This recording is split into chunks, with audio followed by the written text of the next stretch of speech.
Hey guys, Michael here, and Jhin was finally revealed and just added to the PB for testing. So let's go over his abilities and see what we should expect from our newest marksman.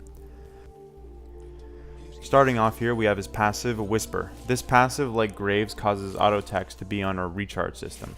His gun can hold up to 4 bullets and is represented by this little bar right below his mana. The last of the 4 shots is guaranteed to crit and does bonus damage based on the target's missing health. Jhin's crits do less damage than normal, but give him a burst of movement speed based on his attack speed. Attack speed itself doesn't actually work on Jhin. He has this constant set attack speed. Instead, it and crit work together to increase Jhin's attack damage. To sum it up, 4 bullets before a reload, last bullet always crits, thus giving him more movement speed, and does bonus damage based off missing health. Crits do less damage but speed you up. Attack speed does not give attack speed, and crit and attack speed causes attack damage to increase.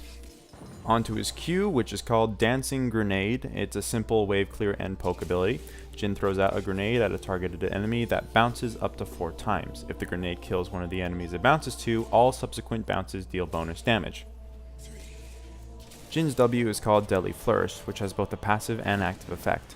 Passively, enemy champions that are hit by Jhin's basic attack, Jhin's E, or ally damage are marked for a few seconds. When the ability is activated, Jhin fires an extremely long-range bullet that damages enemies until it hits an enemy champion.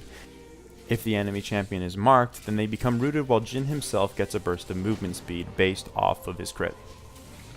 Jhin's E is called Captivate Audience and is a stealth-based trap. You place a trap on the ground, it becomes invisible and activates as soon as an enemy steps over it. When activated, it reveals the enemy, marks them, and creates a slow zone. After a short delay, it then explodes, dealing damage to nearby enemies. It also has a small passive effect called Beauty in Death. Killing blows spawns a blooming flower on the corpse that reveals and slows enemies nearby before detonating for damage. Finally, we have Jhin's R, Curtain Call.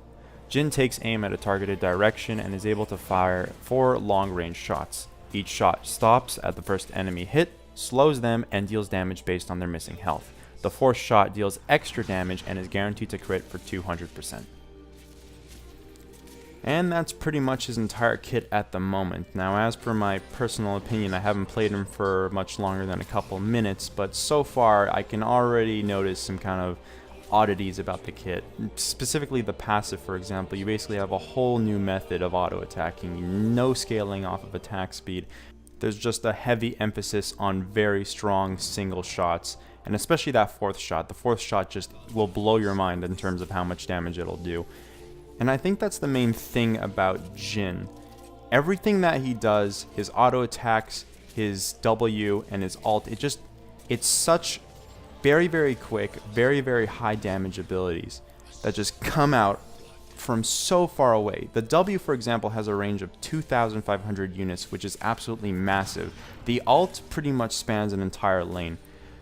The Q and E really don't share that whole long range aspect, but I feel like they were just kind of thrown in for extra utility-based stuff. The E, for example, is very useful. You just plump it down. It works on a charge system, kind of like Caitlyn's W as well.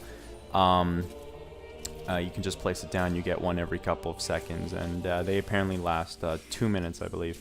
And they're just useful tools. I mean, I don't expect many people to get hit by the detonation unless you notice that they're hit by it. They are then marked. You W from so far away, that roots them, and then the explosion comes, then yeah, that'll probably happen. But most people will probably just walk away. But still, it's a very useful utility spell because it slows, it reveals, you can just place it everywhere. Very strong, and it's invisible, which is probably a very key thing.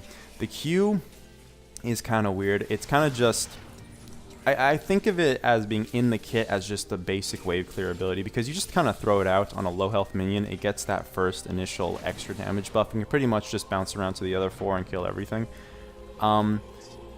That's useful because his attack speed is abysmal. It's only like 0.63. And yeah, all of his shots are doing so much damage, but still, like, you can't clear everything compared to another AD carry. So that was just thrown in for extra wave clear, but it's a nice little damage boost when you're trading. Bounces around enemy champions too, which is useful.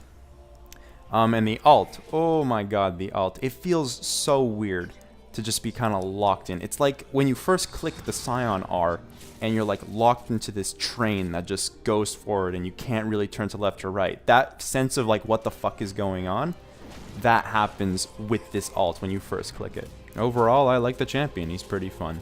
Well, anyway, guys, thank you very much for watching. There's a whole lot more to cover in the new 6.2 patch, and I hope to cover it within the next couple of days. See you then.